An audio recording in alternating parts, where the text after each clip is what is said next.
Hello, this is Holly, and I am making sweet and sour chicken part 2. In the first video, and I'm sorry it took me so long, but in the first video I showed you guys how to make the actual sweet and sour chicken nuggets with the beer batter. And what I didn't show you was that we're going to deep fry them twice. You see, I have them cooling over here. I'm going to put them back into the oil. And that's how you get a really crispy chicken twice fried. Oh, and it doesn't really matter if you load up the pot, as long as your oil is good and hot.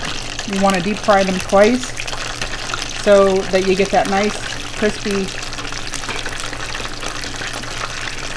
batter. Oops, sorry. So sorry I'm holding the camera again. My tripod doesn't reach up this high. So I have those cooking to get them nice and crispy. I'm going to turn that heat down a little bit. I got it up a little bit too high. And these I have already double fried. So I'm ready. Now I have my oil heating, and I've heated it a little bit too long, so hopefully it'll be okay. But I have my oil heating, and what I have here is 2 cloves of minced garlic. And I don't really want to get that, oops, sorry, too brown. I just want to stir that around in that oil. There's 2 teaspoons of oil in there. And then what I have here is 3/4 of a cup of rice wine vinegar. I'm going to get that rice wine vinegar in there right away before my my garlic burns. I don't want burnt garlic taste in my sweet and sour sauce. So that was 3/4 of a cup of rice wine vinegar. Then what I do is I take about a 1/2 cup of maraschino cherry juice and about a 1/2 cup, this is my own twist on it, and about a 1/2 cup of pineapple juice. And I add that to the mix. And that gives me that pinkish color too. So you have, I like the fruity flavor in there. So, and if you look over here, see my chickens? They are beautifully cooked again. I'm going to take those out. So those are totally ready to be served. And I can shut the oil off. Take my puffy, fluffy chicken. And they're really tender. That ginger and that wine that we put in there really tenderizes that chicken. And you don't want to overcook it because you don't want dry chicken. But I really think that the double frying is necessary to get that crispy coating. You fry them, let them cool down. They don't have to be completely cool, but cool enough. And cool enough to handle with your hands. And you're done with that part. So I have my chicken over there that's all ready. So now I'm going to just take this, and I have this on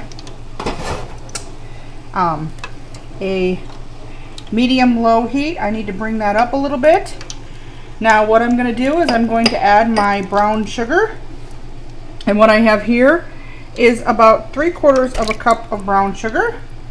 I use dark brown sugar. You can use light brown sugar, because the light brown sugar, you'll see the pink in there. I don't care about the color. I kind of like the taste of the dark brown sugar. It's a matter of preference. There's like molasses or something in the dark brown. So, and I have 2 teaspoons of soy sauce. That's going into the pot. The rice wine vinegar, as I said, I'll show you what that is. I just use a basic rice wine vinegar. I like it. You can use regular vinegar or cider vinegar or anything like that, but the thing with that is, if you're going to use regular vinegar, cut it way down because it's really, really, really strong. And rice wine vinegar is not as strong tasting. So then I also have ketchup. Now this is optional. You do not have to use this if you do not want it in there. I like to put, it gives it a little bit of tang. I like my sweet and sour a little bit tangy, so I put maybe 2 tablespoons in there. Give that a whirl just for that zangy kick. And swirl that around. And at this point, I'm going to stick my finger in. That tastes pretty good. I like that. If it tasted too strong at this point or too weak, that's where I would doctor it up. I go back and forth with this. I add a little bit of sugar sometimes I add a little more of the pineapple juice. Could add a little bit more pineapple juice if it seems a little too strong. And all I do is I use the pineapple juice out of the can of pineapples that I will be adding to this. Then what I'm going to do is I have a half a cup of water, and I put about three semi-heaping tablespoons of cornstarch in there. It may be too much. I'm going to slowly pour it in. I'm going to stir because this is a slurry, and in Chinese or Chinese cooking, they use cornstarch versus flour all the time for thickening. So I'm going to stir that up, and I'm going to hold this. Hopefully you guys can see. And I am going to pour that in there.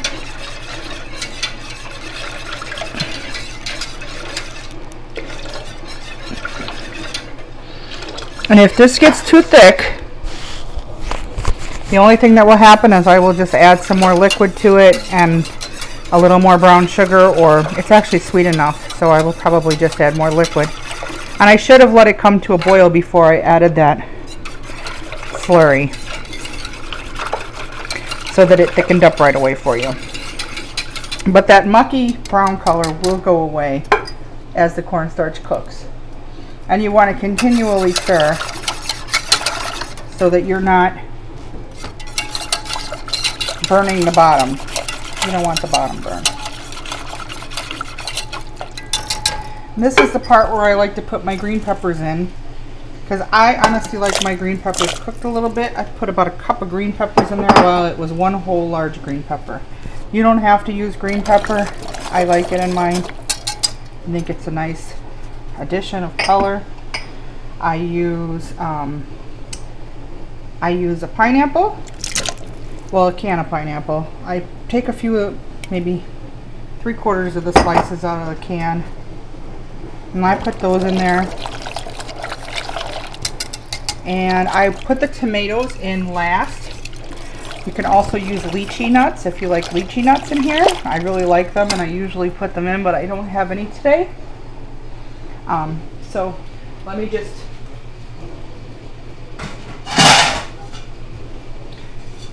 grab a plate. Sorry, everything's a mess, but when I cook, like I said, I'm a messy cook. And this should have really come to a boil, and then it's going to thicken because I have the cornstarch in there. But I should have had it at a boil before I dumped it in. And like I said, if it gets too thick, what I want you to do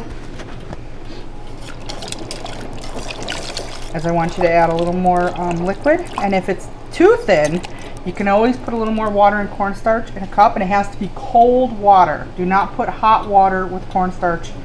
So you have to add the cold to the hot for it to thicken, and hopefully mine will thicken up because I should have let it heat. I think it will be fine though. So you add the cold liquid to the hot liquid in the pan, and usually it thickens instantly.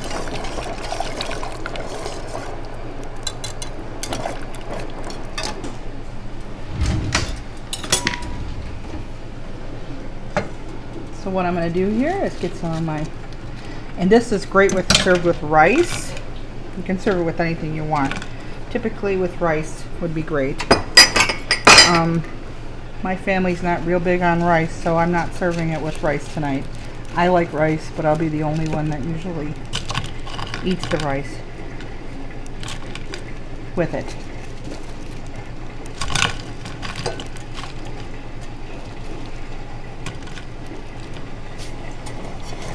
So it has come to a boil, and that is nice, and that's getting a perfect thickness. I may even have to add a little, no, I think that looks pretty good actually.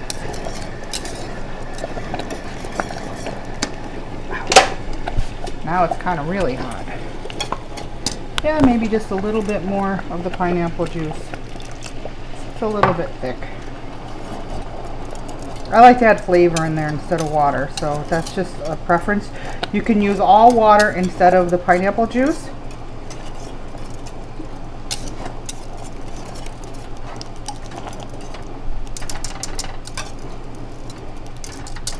So it was 2 cloves of garlic, 2 teaspoons of oil heated in the bottom of a pan. We had a half a cup to 3/4 of a cup of brown sugar. We had a half a cup of cherry juice, a half of a cup of pineapple juice, a half of a cup of water, 3 tablespoons of cornstarch mixed with the cold water,